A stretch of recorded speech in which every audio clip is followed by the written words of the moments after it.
আগামীকাল দেশ জুড়ে চতুর্থ দফার নির্বাচন, আর এই চতুর্থ দফার ভোট গ্রহণের আগে প্রধানমন্ত্রী নরেন্দ্র মোদীর মুখোমুখি রিপাবলিক মিডিয়ার editor in chief Arnab Goswami. Bharat কারো পক্ষে নয়, ভারত শান্তির পক্ষে। চোখে চোখ রেখে বিশ্বকে বার্তা প্রধানমন্ত্রী নরেন্দ্র মোদীর। हम किसी के पक्ष में नहीं है, हम शांति के पक्ष में है। একদিকে প্রধানমন্ত্রী মোদী যখন এই কথা বলছেন, তখন বিশ্বজুড়ে কি চলছে? আকাশ জুড়ে আগুনের ঝলকানি, অবিরাম ছুটছে মিসাইল, মুহুর্মুহু বোমা, কালো ধোঁয়ার কুণ্ডলী, বাতাসে বারুদ আর পোড়া লাশের গন্ধ, দিকে দিকে আহতদের আর্তনাদ। দেখতে দেখতে রাশিয়া ইউক্রেন যুদ্ধের 2 বছর পার, এখনো যুদ্ধ থামার কোনো লক্ষণ নেই। ক্ষতবিক্ষত চারিদিক, ইউক্রেন যেন মৃত্যুপুরী। এই আবহে দুই দেশ নিয়ে কি অবস্থান ভারতের? রিপাবলিক মিডিয়ার এডিটর ইন চিফ অর্ণব গোস্বামীর মুখোমুখি হয়ে বিশ্বকে স্পষ্ট বার্তা দিলেন প্রধানমন্ত্রী। जिसकी पोजीशन बहुत साफ है, हम किसी के पक्ष में नहीं है, हम शांति के पक्ष में है। और इसके कारण विश्व का विश्वास बना कि यही एक लोग हैं कि जो किसी को आर्म्स देने की भी बात नहीं करते हैं और किसी को लड़ाई न करने की भी बात नहीं करते। अब मेरे में हिम्मत थी कि राष्ट्रपति पुतिन के साथ बैठ के आंख में आंख मिला के मैंने कहा था कि this is not the time for war. একদিকে রাশিয়া ইউক্রেন, অন্যদিকে যুদ্ধে মেতেছে ইসরায়েল আর হামাস। গত বছর 7ই অক্টোবর থেকে শুরু হয় যুদ্ধ। যুদ্ধ পরিস্থিতি কার্যত গোটা বিশ্ব দুভাগে বিভক্ত। এই আবহেও শান্তির বার্তা দিলেন প্রধানমন্ত্রী। अब जिस समय अभी इजराइल में और हमास का जो चल रहा था जी, तो मैंने मेरा एक स्पेशल एनवॉय भेजा था इजराइल, और इस इजराइल को मैं समझाने के लिए भेजा था कि कम से कम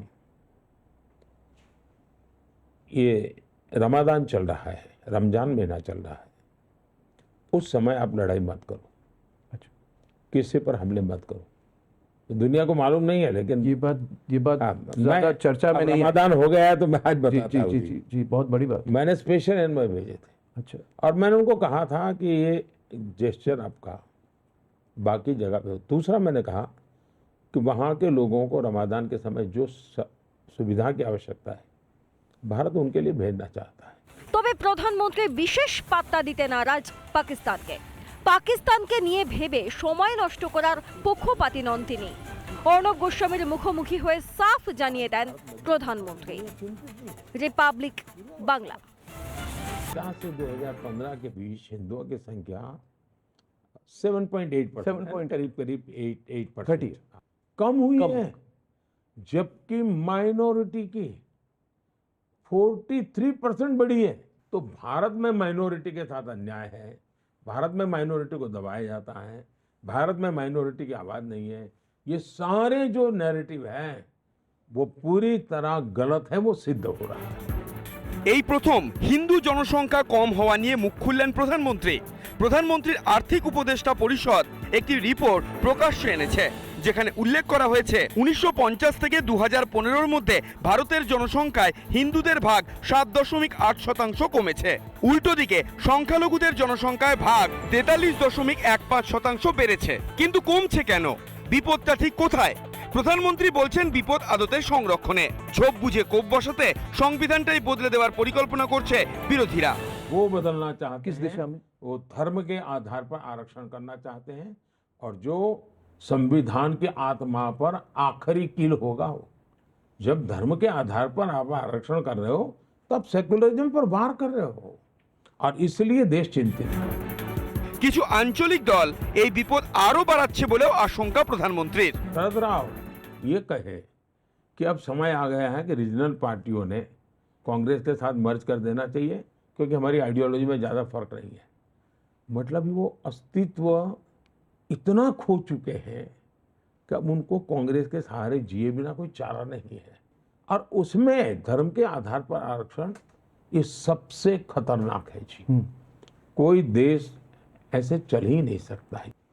हिंदू मुसलमान मोदी नहीं लाया है, मैंने न मुसलमान के खिलाफ कुछ बोला है न मैंने इस्लाम के खिलाफ बोला है।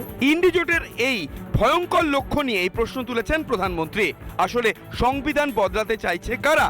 এভাবে কতদিন ভোট ব্যাংকের স্বার্থে মেরুকরণের পথে হাঁটবে বিরোধীরা?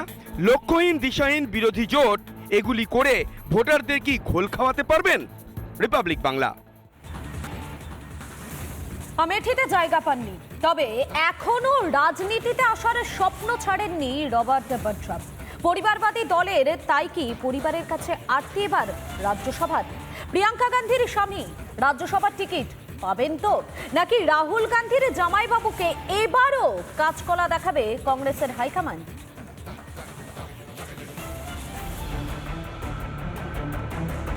বড় আশা ছিল রবার্ট ভাদ্রার আমেঠি থেকে প্রার্থী হওয়া। चाहते हैं और कांग्रेस पार्टी चाहेगी और अपनी मेहनत से मैं बनूं, ये नहीं कि क्योंकि मैं गांधी परिवार का सदस्य हूं उसी वजह से मुझे चुना गया है या चाहते हैं, तो मैं अपनी मेहनत करूं, वहाँ के लोगों की क्या ज़रूरतें हैं, क्या मुश्किलें हैं, उसका समाधान ढूंढूं और मेहनत करूं, तो उसी के वजह से मुझे आना चाहिए। মনে যেন লাড্ডু ফুটছিল জামাইবাবু, কিন্তু সেই স্বপ্ন পূরণ হলো কই? যে আমেঠিতে স্মৃতি ইরানির বিরুদ্ধে লড়তে হয়তো ভয় পেয়েছিলেন রাহুল গান্ধী, সেই কেন্দ্রে কিনা কংগ্রেসের মুখ হবেন রবার্ট ভাদ্রা। জামাই বলে কথা, বাঘিনীর মুখে কি ঠেলে দেওয়া যায়? তাই তো আমেঠিতেই কংগ্রেস প্রার্থী করেছে কেএল শর্মাকে, যার রাজনৈতিক পরিচয় নিয়ে হয়তো প্রশ্ন রয়েছে দলেরই অন্দরে। বিজেপি তো বলেই দিল কেএল শর্মাকে আসলে হাঁড়ি কাঠে চড়ালো কংগ্রেস হাইকমান্ড। ভোটের লড়াইয়ে থাকতে ভয়, অথচ ক্ষমতায় থাকার লোভ হাতছাড়া করতে নারাজ রবার্ট ভাদ্রাও। তাই একেবারে রাজ্যসভায় ভোটে লড়ার ইঙ্গিত দিয়ে বসলেন জামাইবাবু। मैं यही कह रहा हूँ, अभी तो मैं चाहे राजनीति में हूँ या नहीं हूँ, मेरे कदम हो या ना हो, पार्लियामेंट में होने की वजह से ही नहीं आप लोगों की सेवा कर सकते हो। हाँ, बड़े पैमाने पे कर सकते हो, और अगर कोई आपको पॉलिटिशियन तंग ही करते रहते हैं तो आप कहोगे कि मेरे को पॉलिटिकल ही उनको जवाब देना पड़ेगा, तभी मामला स्पष्ट होगा। জামাইয়ের ইচ্ছে যতই থাক, শেষ কথা তো বলবেন সেই সোনিয়া গান্ধী, না হলে রাহুল গান্ধী। জামাই সাংসদ হবেন তা কি আদৌ মেনে নেবেন সোনিয়া কিংবা রাহুল? জবাব দেবে সময়। রিপাবলিক বাংলা।